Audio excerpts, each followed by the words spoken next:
Fold 4चा हिंजेसचा problem आज आपल्याकडे आलेला होता. स्वप्नील सर खास दानोरीहून आपल्याकडे आलेले होते. कसलीही डिस्प्लेची रिस्क न देता आपण हिंजेसचं काम केलेलं आहे. सरांना हा रिपेअरिंगचा एक्सपिरियन्स आपला कसा वाटला मोबाईल फिक्सिटचा ते सांगतील. ऍक्च्युली मी लोकल मार्केटमध्ये पण मोबाईल चेक केला होता. त्यावेळेस कोणी रिस्क घ्यायला तयार नव्हतं, म्हणून मी मोबाईल फिक्सिंग इंस्टाग्रामवरती बघितलं होतं, चॅनलवरती त्यांचं काम वगैरे बघितलं, एक्सपिरियन्स बघितला. तो मला आवडला म्हणून मी वाकडमध्ये आज आलो होतो.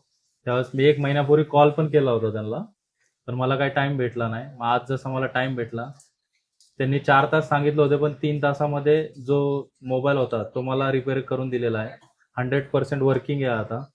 मोबाईल पूर्णपणे ओपन होतोय. इंजिनचा पण प्रॉब्लेम सॉल्व्ह झालेला आहे, बॉडीचा पण प्रॉब्लेम सॉल्व्ह केलेला आहे.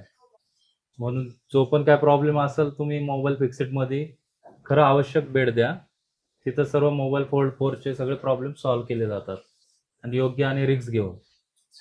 Thank you sir. हा, मोबाईल तुमचा चालू करून